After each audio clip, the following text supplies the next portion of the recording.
Welcome to TDK Bakes. Today we're going to make a pavlova, which if you've never made before is this egg whites that are whipped up with sugar, and then we're going to top it with whipped cream and berries. So first things first is we're going to separate the egg yolks from the whites. Don't put your eggshell into your egg whites, you don't need that. I'm going to separate my yolks with my hands. You can do the turning it into the eggshell thing, but I always break my yolk when I do that. One tip I have is to crack the egg on the flat of the table. That way you're not putting like an edge of a table through your egg. Just trying to make sure you're not breaking that yolk up, because once it gets into your egg whites, you're kind of SOL. So I've separated the egg whites from the yolks, and now I'm going to measure out the sugar. I need 225 grams of sugar. Don't ask me how many cups that is, I don't know. You need a kitchen scale for this recipe. If you're gonna make meringues, you really wanna weigh out your sugar. So I go over by a gram. Don't at me, it'll be just fine.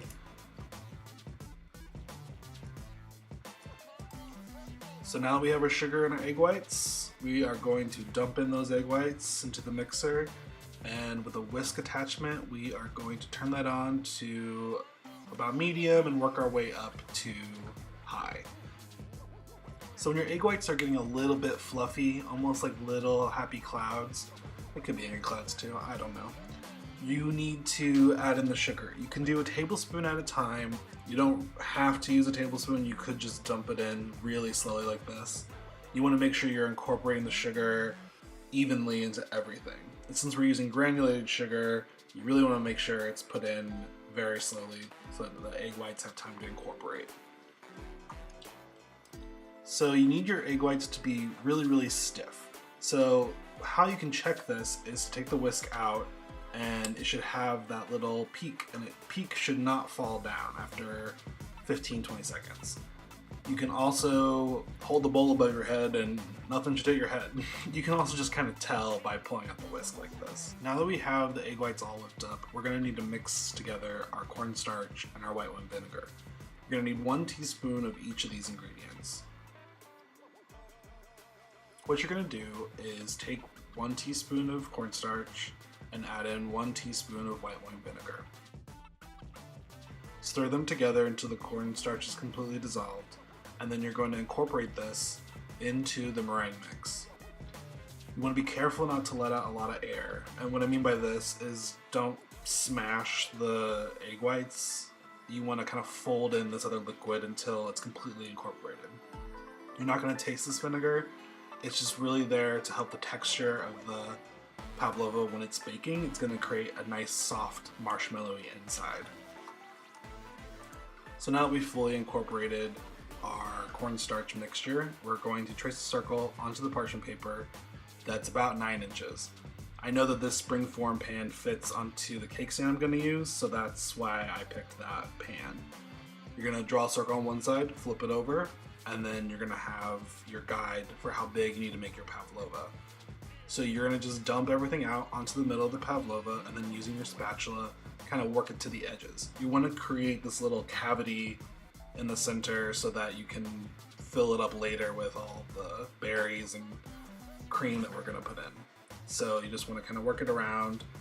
You can make this kind of into any shape you want to. I've just always done this ring circle. I like the way it cuts up into pieces, and I like the little peaks and valleys and all the little crevices.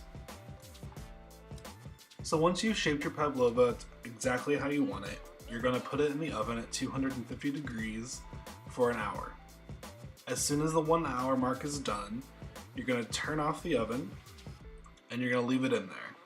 You're not taking the pavlova out, it's staying in the oven. It's probably going to need to be in there for at least 3 hours. I like to just leave it overnight. Once it's done, it's going to be nice and crunchy and firm. It should be kind of a pale creamy white color, and it's ready to get topped with cream and berries. The reason we leave this in the oven overnight is so that the pavlova doesn't crack when it comes into contact with the cool air of the kitchen whenever it's been in a nice hot oven the whole time. So now we're going to prepare the fruit for the top of the pavlova. I have 10 ounces of blackberries and about 10 ounces of strawberries. juice. I cut the strawberries to basically break down the really big ones. I'm gonna add a splash of Cointreau, 2 splashes of Cointreau. I'm gonna add a cup of sugar, and the sugar is gonna definitely bring out a lot of the juices. And then to that, I'm also gonna add half the juice of a lemon, just to brighten this up. So after about 8 minutes, we are gonna have a lot of juice coming out of the fruit, and the berries are still pretty whole. We wanna make sure that they're not completely turning into like jam. We want them to just be cooked down a little bit so that they're letting out all of their juices. We're gonna let this cool now because we can't put hot liquid on top of all the other things we're about to do. Once your berry mixture has cooled down, you can go ahead and start making your whipped cream. If you've never made whipped cream before, whipped cream is literally just heavy whipping cream that you put on a mixer at high, and you just let it go until it's as thick as you want it. There's not really a danger of over mixing this, and since there's so much sugar in the Pavlova, I don't sweeten my whipped cream. If you wanted to, you could add a tablespoon or so of sugar, but I just don't do it. I think it doesn't need it with all of the sweetness in the Pavlova and the sweetness in the fruit mix. So I've got the whipped cream whipped up exactly how I like it, and now we're gonna dump it into the middle of the Pavlova. You want to make sure that you're getting whipped cream all around the sides and kind of make another indent for the fruit to go into. You don't want to put a dome of whipped cream, or you're going to risk having everything just kind of fall out of the Pavlova. Once you've got the whipped cream kind of exactly how you want it, you're going to now top it with the fruit. You want to reserve a little bit of the fruit and the juice off to the side so that people could add more to their piece of Pavlova as they want. If you were going to take this to an event or to a party, you could make everything separately and then assemble it when you get there. This isn't really a traveling dessert once it's been put together. It's basically put it together, eat it where you put it together at. And that's it. That's a Pavlova. Be sure to like this video, subscribe, send it to your friends, share it, do all the things. I'm hoping to put out a new video every Friday from now on, and I'll see you guys in the next one. Bye.